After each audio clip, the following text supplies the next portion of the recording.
Muy buenas amigos, ¿qué tal estáis? Hoy estamos al volante nuevamente aquí en supermotor.online. Yo soy Ángel Silva y en el día de hoy vamos a probar este nuevo Cupra Terramar, pero no cualquier Cupra Terramar. Estamos con la versión más alta de gama, la VZ. Una VZ que lleva 272 caballos y por supuesto esta combinación viene asociada por un motor eléctrico híbrido enchufable y además su motor gasolina 1.5.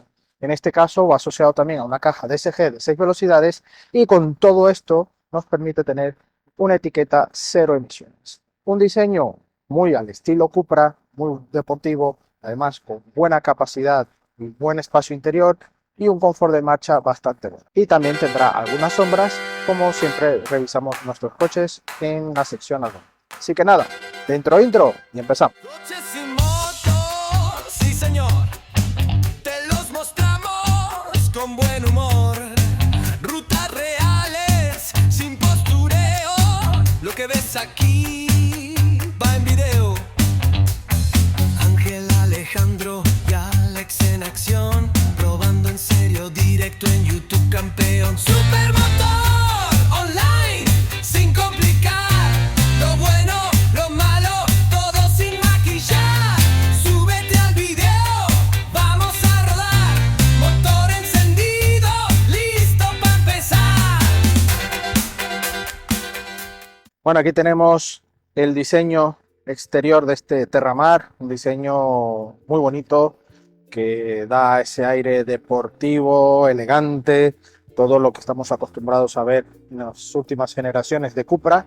Y la verdad es que tanto el color, que ya es un color bastante común en el grupo, pero además también en Cupra, con este tono cobre, los detalles le da ese distintivo, ¿no?, a la marca. Vamos a empezar, por supuesto, con el logo de Cupra en la zona frontal y vemos este capó bastante curvado en esta zona, no hay líneas rectas, va todo en línea con el frontal, unas ópticas full LED con esta parte lumínica que además nos da la bienvenida y hace un efecto muy chulo. Vemos esta zona también del carenado principal, que está para ventilar toda la parte de motorización, como también la parte aerodinámica. Vemos los sensores y la matrícula en la parte central. El radar va justo aquí en la zona baja, también salidas, entradas de aire para lo que es la refrigeración, también lateral, y toda la parte de antiniebla y cornering en esta zona lateral. Por supuesto, ya pasamos a lateral. Aquí hay que destacar que a pesar de ser un sub, es un sub deportivo, que renuncian obviamente a todos estos añadidos típicos en plásticos negros para resaltar robustez. Aquí buscan una línea, por supuesto, sub, pero con detalles más cuidados, así que prescindimos de todas esas áreas, y donde podría llevar, por supuesto, ese acabado más austero o más plástico bruto, va todo pintado en el color de la carrocería y le da muy buena terminación. Toda esta zona marcada en la chapa, una pequeña línea que nace en esta zona, se difumina justo aquí en el espejo y automáticamente, si no, notamos esta pequeña curvatura que nos da ese efecto de sombra, pero vemos únicamente las manetas. Y por supuesto esta zona que sí lleva un pequeño detalle de hendidura para darle remate a la zona final. Toda esta zona también en este elemento independiente, pero todo combinado con el mismo color de la carrocería. Igual en esta parte vemos lo que son los pasos de rueda marcados en la chapa, e incluso vemos este detalle para favorecer el ancho de la red. Aquí vemos para la Kado VZ estas llantas que son especiales, específicas para esta versión, de tamaño 20 pulgadas. Y tenemos unas gomas 255-40 de perfil. Aquí, por supuesto, en la aleta delantera del piloto vemos la zona de recarga que nos permite cargar nuestra batería. Es híbrido enchufable. Vemos toda la zona acristalada sin nada de cromos, únicamente esta zona superior, que generalmente iba en cromos, ahora va en negro brillo en este caso. Las barras en el techo para darle ese toque sub, por supuesto. Aquí Aquí vemos esta parte que divide para dar este efecto de techo flotante, aunque en este caso llevamos el techo del mismo color de la carrocería y todo este elemento que continúa hasta la zona trasera con un alerón, con un detalle muy bien cuidado y de buena dimensión. Aquí vemos un poco la profundidad, prácticamente veis que tiene buena profundidad. Y el limpialuneta en esta zona, una luneta bastante pequeña y unos pilotos traseros muy bien marcados, con buen detalle.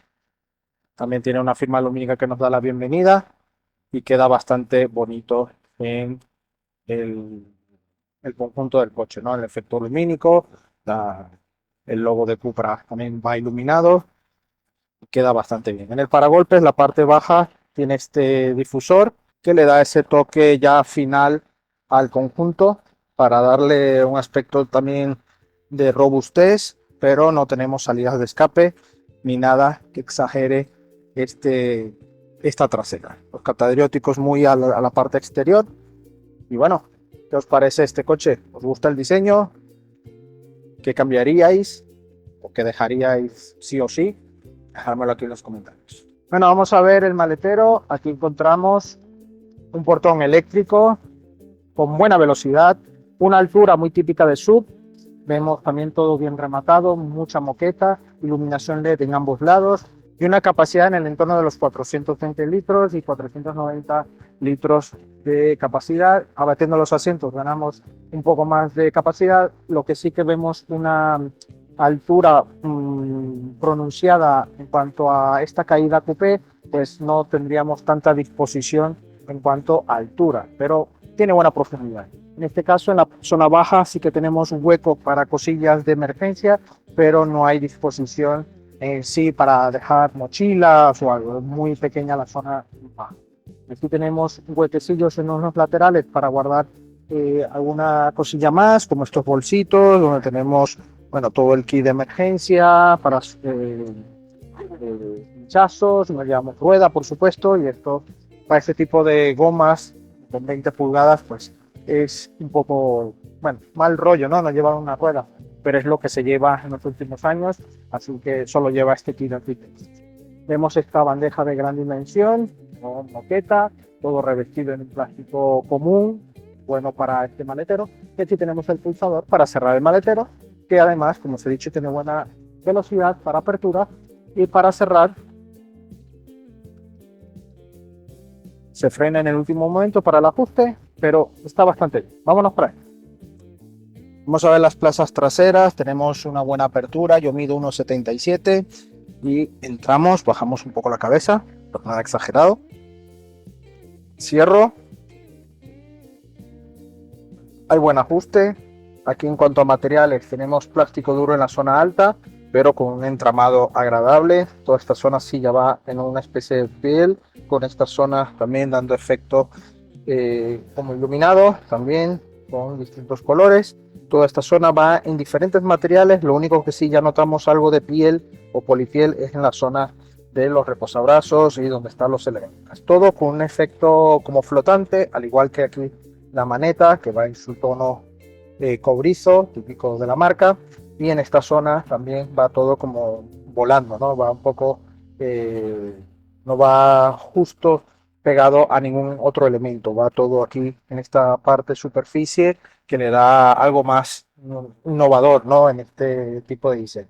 Aquí, bueno, encontramos también un huequecillo para una botella de mediana dimensión, pero todo con plástico duro, con lo cual nos puede hacer algo de ruido con lo que llevemos allí, ¿vale? Aquí, bueno, en cuanto a banqueta, llevamos una banqueta que recoge bien. En esta zona de las piernas voy bien aquí con la parte baja. Tengo piernas largas y en este caso, bueno, voy bastante cómodo. Puedo extender algo la pierna y aquí espacio para las rodillas y eso que la banqueta va en una posición ideal de conducción, pero que también va un poco más atrás para darnos la bienvenida y aún así tenemos 3 dedos de separación. El mullido es duro en la zona central porque tiene este material en plástico duro y hace que sea un poco más incómodo en caso que golpeemos, pero sí que va bastante bien dentro y ganamos prácticamente un dedo de separación si llegamos a tocar, ¿no? Así que en ese aspecto, bueno, han buscado una solución bastante buena, pero con todo esto no tenemos ningún tipo de bolsillo en los respaldos traseros. En el caso de la parte central tenemos dos salidas de clima que está bastante bien, con un buen detalle ahí con un elemento plástico simulando efecto metal. En esta zona llevamos la regulación del clima, ya que en esta unidad llevamos el clima a 3 zonas y 2 puertos USB-C que van justo abajo. Así que en conectividad y climatización está bien completo. En cuanto a la banqueta, que me he ido rápidamente a la zona central, la parte del respaldo no recoge casi nada, es cómodo, confortable. Aquí en cuanto al techo tengo 4 dedos de separación porque hacemos aquí una pequeña hendidura en esta zona más externas. En esta zona sí que va un poco más plano, ya veremos, y esta parte aquí con plafón iluminario para iluminar toda esta zona. El respaldo, tenemos aquí un pequeño tirador que al darle nos viene hasta este punto y aquí iríamos totalmente rectos, una solución muy poco uso, ¿no? Pero bueno, para ampliar un poco el maletero podríamos hacerlo de esta manera. Si hacemos así, tenemos una posición, 2, 3, 4, 6, 7, 8, 9, 10, 11, 12, 13, entre 13 y 14 posiciones para reclinar el asiento y ganar mayor confort. Así que está bien. En este caso, bueno, un tapizado en polipiel muy bueno, todo con un material acorde, ¿no?, a este acabado VZ, con los pespuntes en cobre, y no os preocupéis porque tenemos anclajes Isofix con canaleta. Eso sí, la tapa más pequeña aún, como estamos acostumbrados a ver en este tipo de marcas del grupo Volkswagen, así que hay que tener cuidado para no perderla. Pero aquí tenemos el anclaje bien ubicado y podremos hacer uso de nuestras sillas sin mayor problema. Por supuesto, la zona central tenemos nuestro reposabrazos con 2 portabebidas. Aquí, bueno, tenemos un pequeño elemento que es para poder tirar de la consola. Y bueno, el reposabrazos está bien, no tiene mucha historia, pero seguro que nos va a limitar un poco la zona central. Aquí en la zona central, pues ya voy tocando con la rodilla. Aquí llevo un dedo. El túnel es algo invasivo y no puedo juntar las piernas para ir cómodo.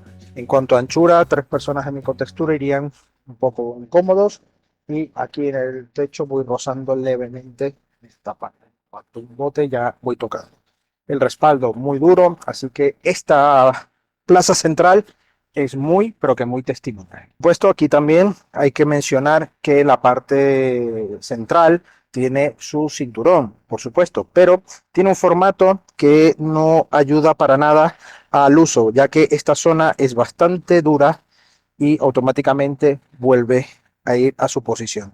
Así que, por ejemplo, en el caso de una persona pequeña, un niño, lo que sea, pues hacer uso de este sistema es bastante incómodo, con lo cual invita mucho menos a usar esta plaza central. Así que nada, aquí ya hemos repasado todo. Tenemos este detalle en los respaldos también con este toque cobrizo que le da también buena terminación a estos asientos, incluso para la parte trasera. Pero ahora vamos a la parte delantera. Plazas delanteras, vamos a ver qué tal se nos da. Buen nivel de confort al entrar. Encendemos el coche, nos da la bienvenida con el asiento y se ajusta. Y bueno, aquí en cuanto a materiales ya encontramos material más mullido, igual con el mismo entramado que en la puerta trasera, lo único es otro acabado. Y aquí vemos ya elementos de iluminación en LED integrados, toda esta zona también en tono cobrizo, aquí igual. Tenemos el equipo de audio Sennheiser, que bueno, le da una buena calidad de audio. Toda esta zona de levalunas con este formato también así flotante. Y aquí tenemos el portabebidas en ambas puertas. En el lado del piloto, el abrir del repostaje de gasolina, como abrir el maletero. Por supuesto, aquí vemos un salpicadero con buen formato, nuevo diseño. Han integrado muy bien la pantalla del grupo Volkswagen, en este caso para Cupra, este formato más enfocado al conductor, y la verdad es que me ha gustado. Todo muy bien encapsulado, me siento como ir casi en una nave, ¿no? Una nave espacial, aquí en un avión, con todos nuestros elementos a mano. Me gusta la disposición. Y por supuesto revisamos el cuadro de instrumentos donde podremos aquí elegir en estos modos de visualización los distintos modos, modo minimalista para lo que es el sistema ADAS, modo visualización deportivo, este más tradicional con las esferas de revolución en el velocímetro, y está igual pero un poco más deportivo para dejar esta zona un poco más a disposición, en este caso para las ayudas a la ejecución. Podemos llevar el mapa, sistema informativo de ordenador a bordo y el sistema. Aquí vemos el resumen de la capacidad de batería, en este caso ya llevamos 45 kilómetros de autonomía, el depósito de combustible y los demás indicadores que nos van a facilitar el uso y la conducción de este coche. Por supuesto, aquí encontramos el cuadro multimedia que nos ofrece buen detalle con la parte de clima que se ajusta en toda esta zona, y por supuesto todo aquí con resumen para el uso normal del coche. En este caso vamos seleccionando todo lo que es el clima y la temperatura en estos botones, o aquí justamente el volumen. Así que todo el sistema de climatización va regulándose de esta parte. Tenemos aquí incluso el volante, también lo podremos seleccionar desde el propio volante. También tenemos aquí la parte para el asiento, y además podremos regular desde esta zona la parte trasera. Podemos bloquear para que no lo toquen, en el caso de los niños, para que no estén tocando y modificando, lo pueden ir regulando de esta manera. Funciona así para que sean con los lados y todo aquí la configuración. No tenemos ningún otro tipo de regulación, ninguna zona, así que todo va por pantalla. Aquí tenemos la zona de gestor de la batería. Vamos a ir en modo eléctrico, modo híbrido, podemos darle la opción de conservar la energía, ¿vale? Incluso podremos también tener aquí modos de la regeneración, suave, automática o fuerte. Podemos darle automática en este caso si queremos. La carga para ajustar cuánto queremos que se nos cargue la batería en el momento que la dejemos cargando, ¿vale? Nos da recomendaciones, carga máxima recomendada para la vida útil de la batería a un 80%, siempre nos dan esa recomendación. Y aquí la autonomía eléctrica, en este caso en modo confort, y podemos ver el flujo de energía en el momento que vamos usando el coche. Diferentes ajustes, y la parte drive, que es para la parte de conducción, confort, performance, Cupra, y el modo individual, donde podremos configurar el nivel de la suspensión TCC, performance, Cupra, por ejemplo,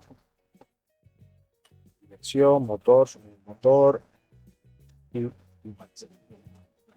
tenemos toda esta funcionalidad con las apps y opciones disponibles. También la iluminación, que podremos tener algunas preconfiguradas con el Drive Profile o con estas opciones. Simplemente apagarlas y tener la intensidad también en la opción de regulación. Tenemos Full Link, sonido, ajustes de pantalla, la zona de la carga, directamente a esto. Aquí los ajustes del vehículo, iluminación interior, display, con elementos, luz interior, estado general del coche, nos da un aviso, en este caso vamos a verlo, la puerta abierta, por supuesto, los datos de viaje, donde podemos ver toda esta parte que vamos a hablar en la parte dinámica, que podemos ver un poco cómo nos ha ido, la salida en el día de hoy, lo que hemos realizado en el último lapso, 342 kilómetros en esta prueba, con estos coches, 16,1 y 2,2 litros, ¿vale? Esto fue el último reportaje que hicimos, por eso nos marca 342, porque estamos en la media de 866 kilómetros que hemos hecho en estos 7 días, porque lo cogimos con, no sé, 1.002 kilómetros, algo así, y hemos hecho eso. Aquí vemos la parte de asistentes, lo típico, avisos del conductor, donde nos va la advertencia, nos va alertando, y también advertencia de cansancio y falta de atención. Podemos desconectar, ya que nos va alertando con las cámaras si vamos atentos a la vía, ¿vale? Toda esta zona, pues bueno, los aireadores, esta consola que está muy bonita, que va aquí enfocada al conductor, dos puertos USB-C, un cargador inalámbrico, un poco engomado, aquí abrir y cerrar puertas, desconexión de control de tracción y los warnings en una buena posición. Me gusta cómo está porque en unos coches van aquí arriba y se hace bastante incómodo. Aquí, bueno, por supuesto tenemos freno de mano, auto hold, un pequeño hueco para monedas, o lo que queramos. Eso lo vamos formando. Y aquí dos portalatas de diferente tamaño. En esta zona todo esto va limpio, no tenemos una botonería. Y aquí un pequeño hueco donde podremos guardar nuestras cosas. Y además tenemos aquí un puerto 12 voltios bastante discretillo en esta zona, ¿vale? Nos sirve de reposabrazos, pero no es regulable ni en profundidad ni en altura.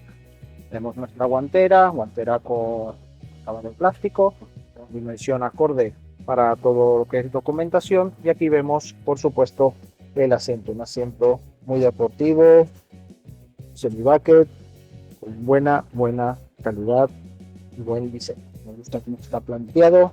Ahí vemos el reposacabezas con el logo de Cupra grabado, chulo. Y el techo, un techo solar practicable con su cortinilla y además nos permite abrir esta zona desde aquí, cerrar la cortinilla, abrir el techo que se nos abre en este formato.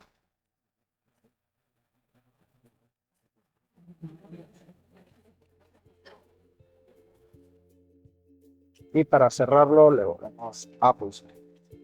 Tenemos espejos con iluminación en ambos lados y todo con buen detalle. Tenemos levas aquí en el volante, toda esta zona, estos satélites para cambiar los modos de conducción y aquí encendemos y apagamos el coche. Regulación de iluminación y pedales en aluminio. Así que nada amigos, ya solo queda ponernos en marcha y ver qué tal va este Terramar en la carretera. Acompáñenme. Bueno, vamos a empezar nuestra prueba. Como siempre en nuestra zona de pavimento irregular, a ver si hay algún grillo o desajuste. Una suspensión firme, además una goma de 40 de perfil y llanta 20 suele transmitir algo más de vibración más que de algo molesto, pero no notamos ningún desajuste ni grillo alarmante. Y bueno, esta combinación para el VZ han decidido usar el motor 1.5 de 177 caballos y un motor eléctrico también en el eje delantero, por eso extracción delantera, de 116 caballos, 272 potencia combinada a 400 Nm par. En este momento, bueno, vamos en modo de conducción Comfort y vamos en gestión de batería en modo eléctrico en este pequeño tramo. Como siempre, insonorización y rodadura buena, no llega al punto incluso de exquisito, o sí, venga, vamos a darle casi el punto de exquisito, porque la verdad es que cuando está en funcionamiento el modo eléctrico en un coche y está bien insonorizado, está muy bien logrado. Siempre las recuperaciones suelen ser bastante dosificadas. Tenemos una pegada también dosificada, pero si queremos tener mayor potencia, vamos, usar esa potencia combinada de 272 caballos, tenemos que ir hasta el fondo del pedal en este modo eléctrico, ¿vale?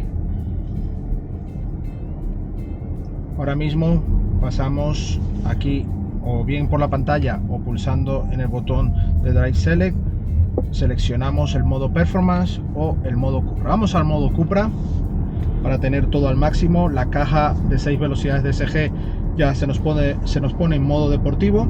Además el selector de cambio va aquí en este formato, muy similar a los de los coches eléctricos. Tenemos aquí esta pequeña palanca y automáticamente hasta en medio recorrido del pedal tenemos ya la entrega de potencia.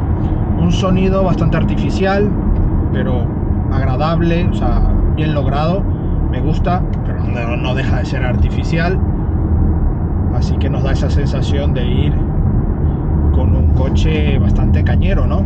Pero es un motor 4 cilindros 1.5 que para muchos puede resultar ser mejor no hacer la palabra de calificación, ¿no? Porque realmente para buscar buenas autonomías, buen comportamiento, pues bueno, recurren a tener que ir a estas motorizaciones. Pero para un VZ, de verdad es que echo de menos ir a un motor 5 cilindros, ya no te digo yo un 6 cilindros por supuesto, pero sí que un poco de espíritu más deportivo y más cañero, ¿no? En un motor más gordete.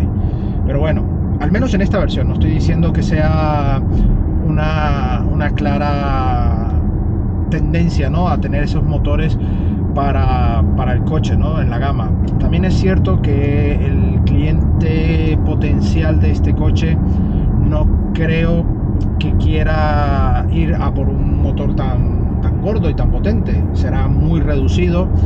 No digo yo que Cupra saque alguna edición especial y que puedan integrar esos motores, pero al menos a día de hoy no hay nada de eso en claro, ¿no? Pero obviamente la marca va por ventas y ya sacar una versión VZ con esta potencia y todo, pues resulta bastante interesante e incluso arriesgado, ¿no? Porque estamos hablando de cifras por encima de los 50.000 euros para esta motorización y esta versión. Y bueno, ya traeremos en breve las motorizaciones más lógicas, etiqueta cero, etiqueta eco, para tener un precio más accesible y que realmente sea el uso que le vayas a dar al coche con una potencia no tan desmesurada. En este caso, esta opción híbrida enchufable nos permite tener una autonomía en el entorno de los 110 y 115 kilómetros con la batería al 100%.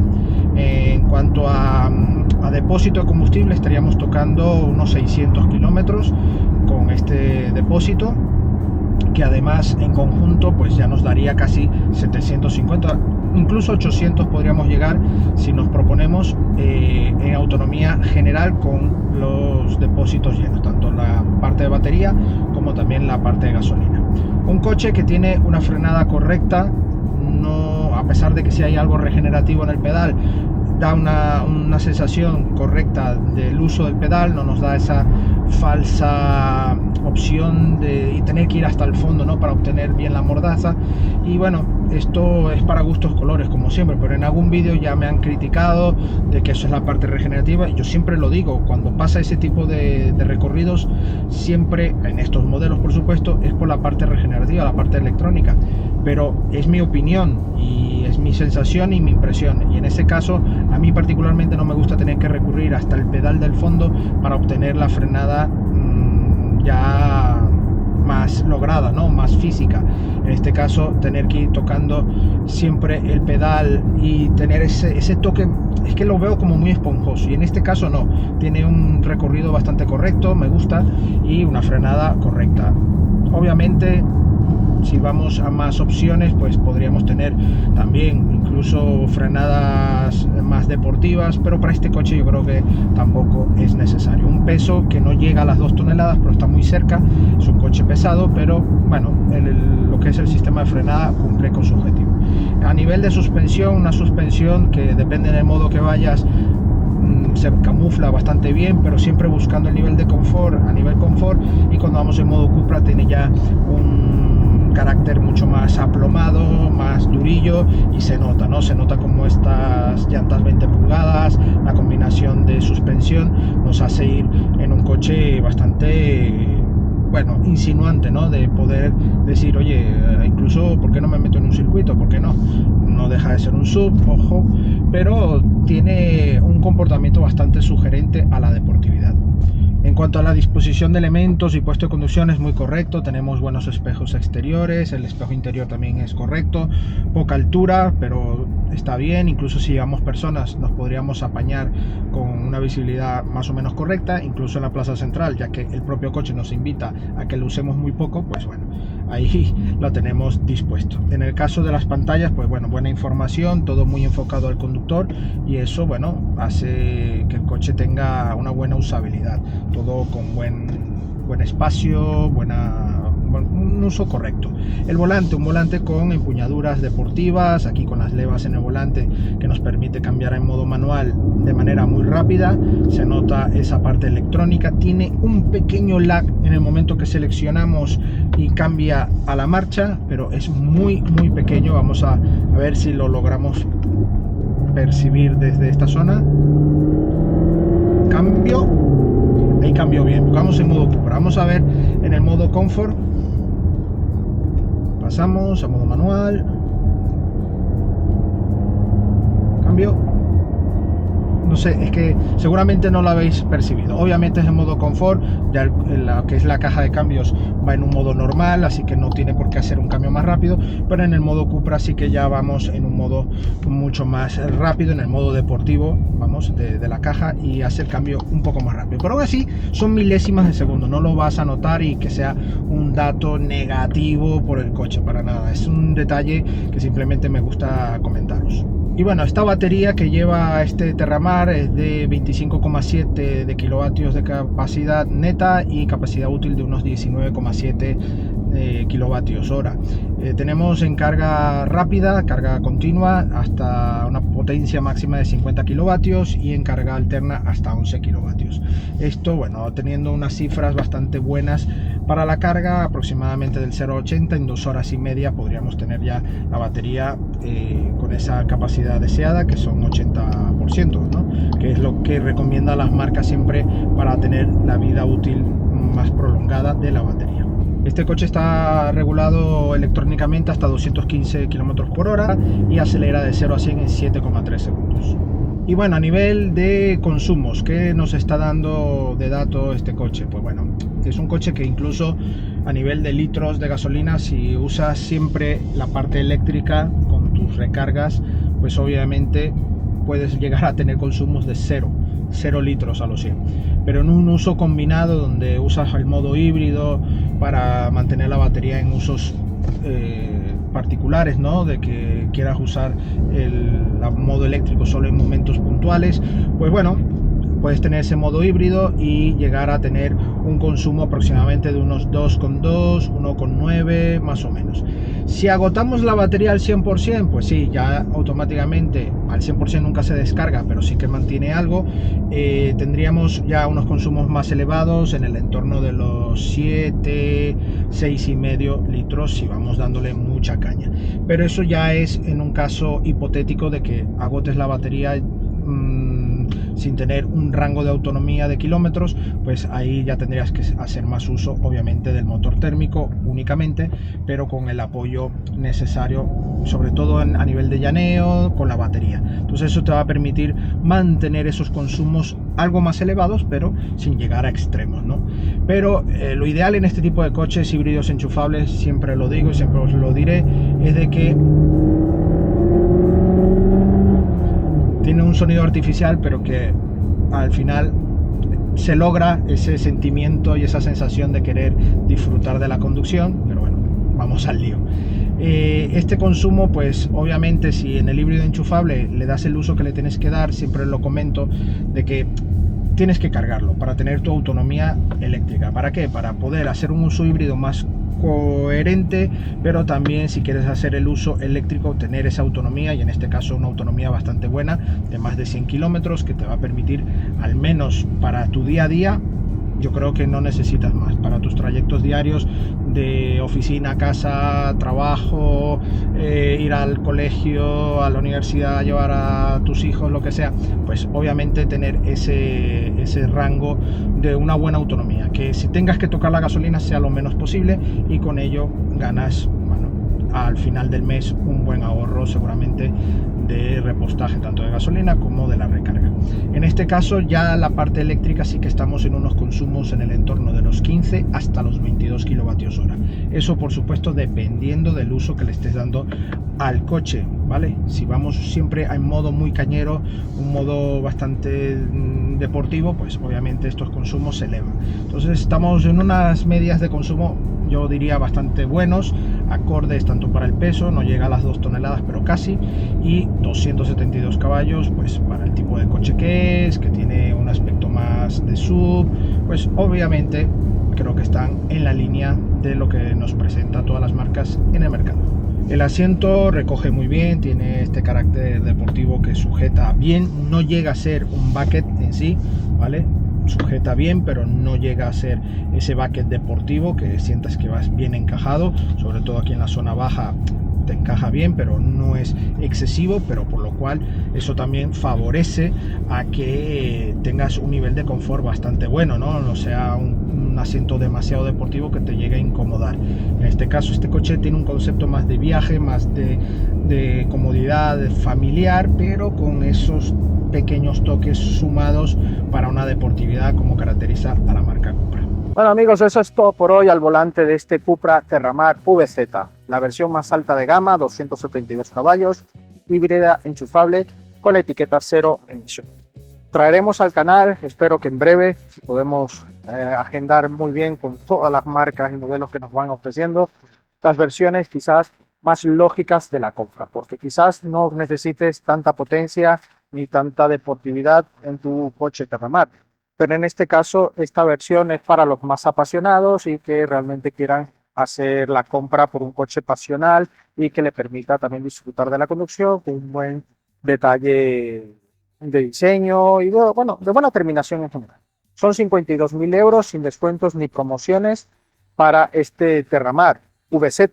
La verdad es que para una etiqueta cero emisiones y los caballos que tiene, me parece un precio muy competitivo. Alto, sí, pero dentro de lo que está en el mercado me parece un precio, bueno, bastante acorde. Sombras, pues bueno, algunos detalles, sobre todo en la banqueta trasera, como os indiqué, del enganche para la parte central, algunos acabados en las puertas que pudiese estar mejor en esta versión NBZ, bueno, cosillas que podías estar un poco mejor. Y en la parte de la conducción, sobre todo si vamos en modo eléctrico, está bien regulado hasta un punto, ¿no? Tienes que tener muy en cuenta que si quieres hacer una aceleración a tope, tienes que dejar ese pedal a fondo para que entre el motor también térmico y tener todos esos caballos de 272 a tu disposición. Entonces, esa parte donde hace el cambio, en algún momento me ha dado algún que otro, no susto, pero sí que me ha costado tener ese arranque por completo, ¿no? Pero ya cuando vas en modo Cupra o en modo Performance, ya el coche tiene un comportamiento muy dinámico y muy bien. Así que nada más amigos, agradecemos a Cupra España la sesión de este Terramar VZ y a vosotros la visita. No olvidéis suscribiros al canal y dejarnos vuestro like. No olvidéis también nuestras redes sociales, Facebook, Instagram, TikTok y X, donde tendréis actualidad del día a día del motor y por supuesto la prueba escrita de este coche y otros coches y también motos en nuestra web supermotor.net. Nos vemos en una próxima entrega. Hasta pronto.